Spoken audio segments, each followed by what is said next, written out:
So we're talking now real quality of life. So how do we drive back? How do we keep that pre-diabetes or that diabetes at bay, push that pre-diabetes back? What's the most effective intervention? Today's guest is Dr. Elizabeth Joy, sports medicine physician at Salt Lake Clinic Live Well Center in Utah. We met her in Indianapolis at the American College of Lifestyle Medicine meeting there, where she was talking about pre-diabetes. I asked her how many Americans are affected by diabetes and pre-diabetes. Well, recent figures would say that 30 million Americans have diabetes, 95% of which is type 2 diabetes.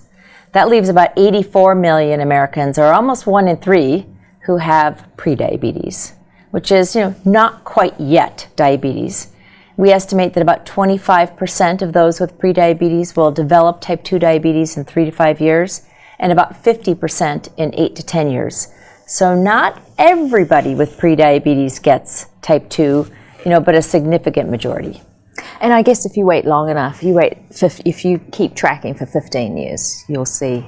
Yes, you would see an increasing, cumulative incidence of type 2 diabetes over time. And, it is the most expensive healthcare condition in the United States. Is that right? Absolutely. Wow. We spend over $100 billion a year, on diabetes care.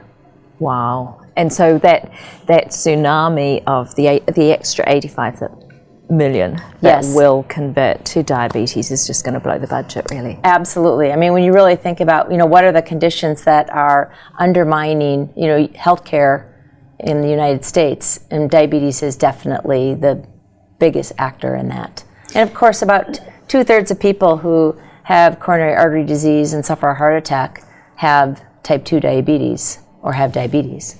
And so, by preventing diabetes, we not only are, we're preventing heart disease, we're preventing chronic kidney disease, we're preventing stroke.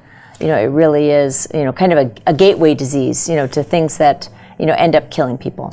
So we're talking now real quality of life. So how do we drive back? How do we keep that pre-diabetes or that diabetes at bay, push that pre-diabetes back? What's the most effective intervention? Sure. Well, the foundation of all of this is lifestyle behaviors.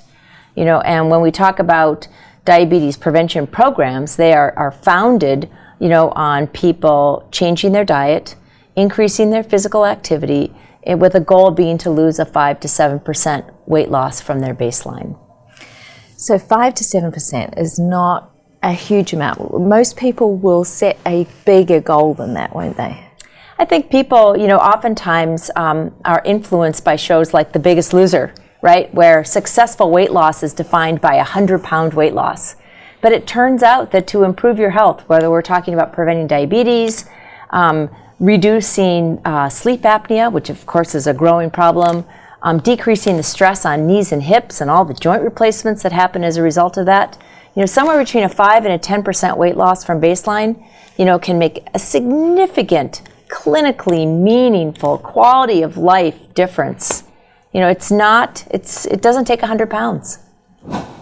Or for any type of diabetes for that matter. However, there's something that will help to solve the big problem of heart disease. I asked Dr. Joy to share the details of a study that showed how effective physical activity can be in that arena. So the National Diabetes Prevention Study, which was published decades ago in the New England Journal of Medicine, they randomized about 3,000 people, 1,000 into each group, who had glucose intolerance. So I don't think they really called it prediabetes at that time, but they had glucose intolerance. And one group was randomized to, what we now refer to as the National Diabetes Prevention Program. It was a lifestyle program, with a low-fat diet, low-fat, low-calorie diet. They were encouraged to achieve 150 minutes per week of moderate intensity physical activity. They met regularly with a coach, both one-on-one and in group learning sessions.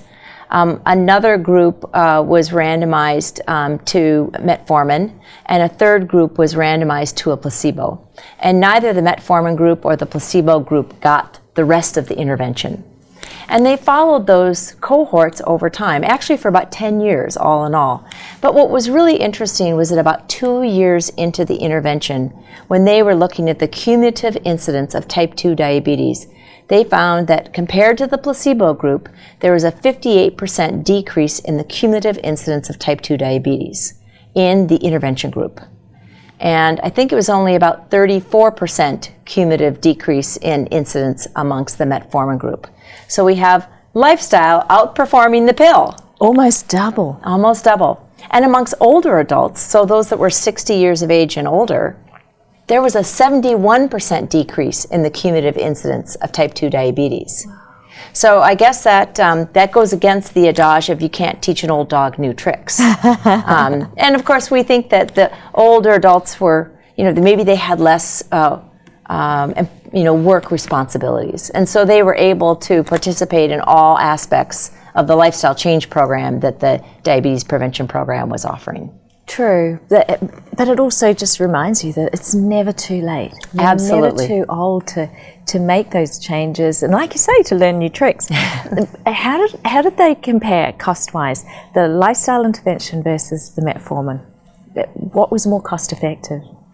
Well, I think in the long run, it's going to be the lifestyle group, right? Because if you can delay or prevent the onset of type 2 diabetes, you have considerable savings. In our own healthcare system, I work at Intermountain Healthcare in Salt Lake City, Utah.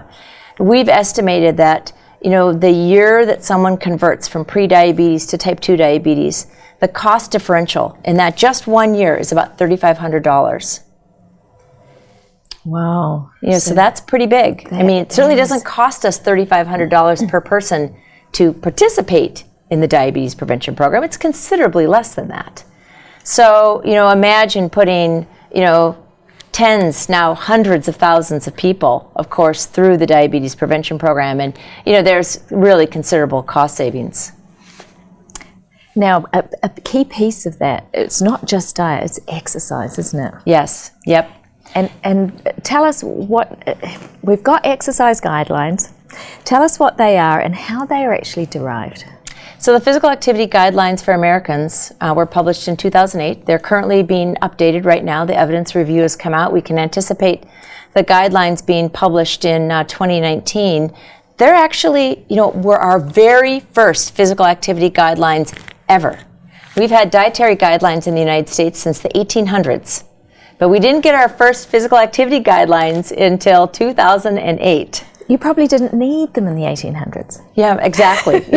We've so successfully engineered physical activity out of our lifestyles that, now we have to engineer it back in. Like things like walking treadmill desks and things like that to get people to move more. That's right. But, the guidelines for Americans say that people should get a minimum of 150 minutes per week of moderate intensity physical activity or 75 minutes a week of vigorous activity, which would be like jogging, really, moderate being a brisk walk, vigorous being something akin to jogging. That gets you out of breath. Exactly.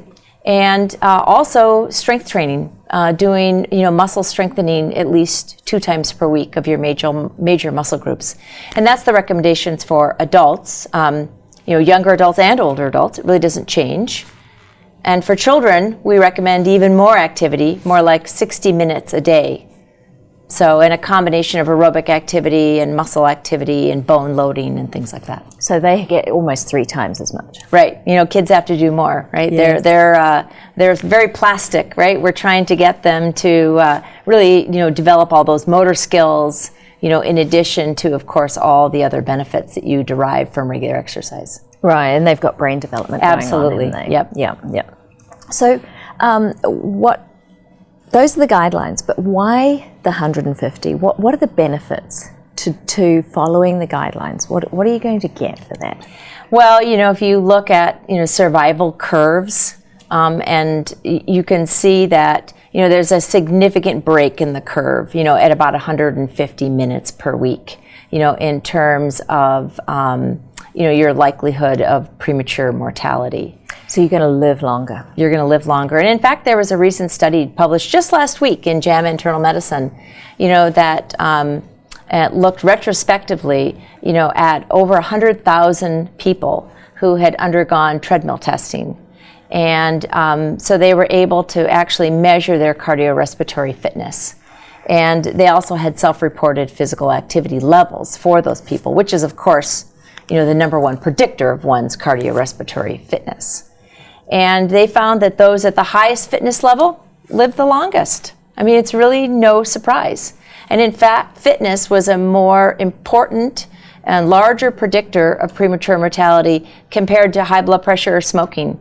So when we say sitting is the new smoking, you know, there's probably some truth to that. You know, sitting is not something that people should do long term. We should really try and avoid it. Maybe you and I should stand up right now for the rest of our interview.